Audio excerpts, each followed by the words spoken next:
Hello, I'm Linda, and I'm going to read the remaining chapters of The Red Rat and the Chipmunk from Volume 9 of the Stories of the Red Rat and the Red Hen.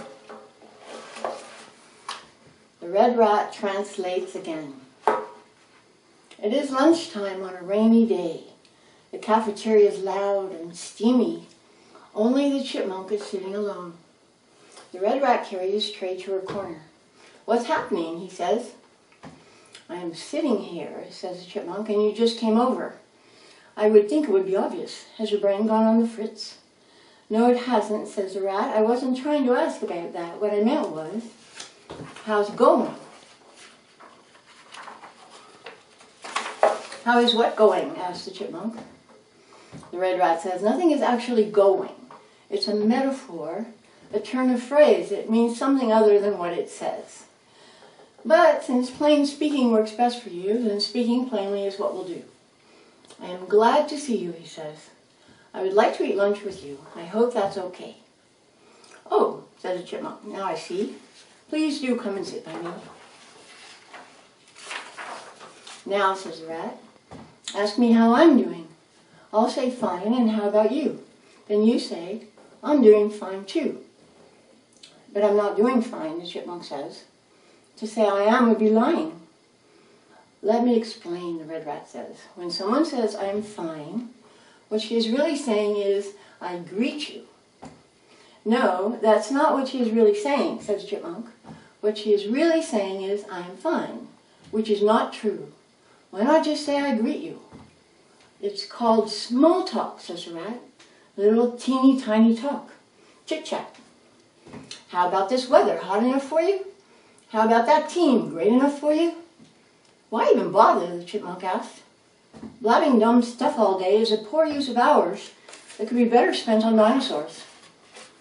"You're missing the point of chit-chat," says the Rat. "Small talk is a form of hand flapping for talkers. It is calming and soothing. It supports social fusing." "Pooh on that," says the Chipmunk. "What a big waste of time. At least when my hands flap, I can still use my mind. I like real talking, not stupid chit-chat. Let's talk about dinosaurs. I'd much prefer that." "Not everyone wants to talk for hours," says the Rat, "about dinosaurs." "Okay," says the Chipmunk, "how about this? For 10 minutes, I'll talk big about Saltipus. Then you can talk small on a dumb sports team. I'll pretend that I care and go, mm-hmm." The Red Rat says, "Great. Now you get the picture." "How nice. Where is it?" the Chipmunk asks. "Bamboozled again by a metaphor," says the Rat. "Let's move on to the dinosaur. Now tell me, what is all the fuss about little hopping Saltipus?" The Red Rat goes to a birthday party. It's recess. Everyone is playing Red Rubber except the Chipmunk. The Red Rat walks to her spot by the fence and says, "How are you?" The Chipmunk looks glum. "You're supposed to say, I'm fine, how are you?" says the Rat. "I'm not fine, how are you?" the Chipmunk says. She looks very glum.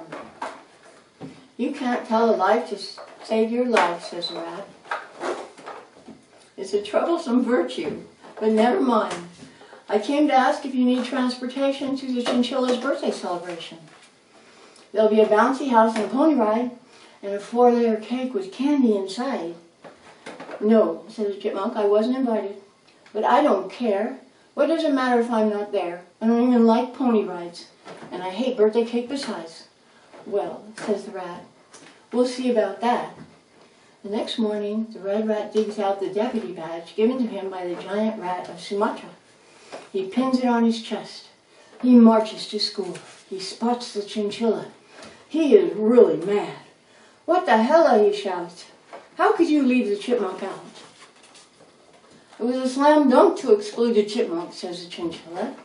"Her clothes are too loose. She wears her socks inside out. She lacks a shred of social clout. She flaps. She's rude. She cries. She pouts. I can't have her in my friend collection. I have to think of my reputation. The squirrels would boycott my celebration. Surely you can see my risk. A Chipmunk is dangerous." "Well," says the Rat, "that is one way to see it. A wrong way, of course, but so be it. It sounds to me like you're being snooty because you're afraid of cooties, which, to refresh your memory, are imaginary. If the popular squirrels flapped their hands, we'd all be flapping to beat the band. Your hands hang there like two dead fish. Nobody gives you grief for it.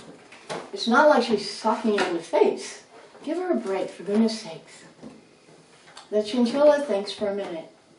Then he says, if you give me 3 presents, and she gives me 4, I'll have 7 presents more. If the popular squirrels boycott me, I'll still be ahead in presents by 3. So what if they bail in a huff? It would be worth it to get more stuff. The red rat says, thanks very much for your niceness.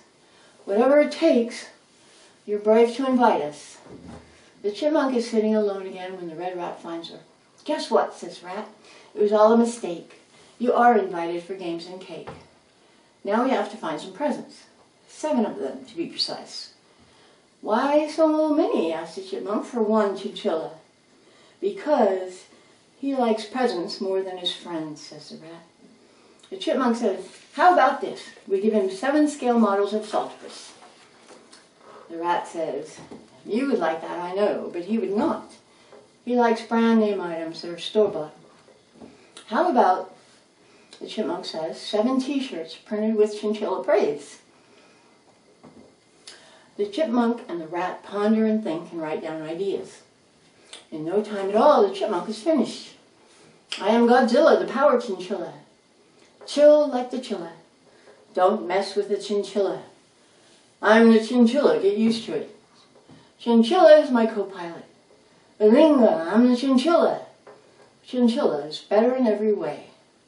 Wow, says the red rat, you're already done? I haven't even thought of one.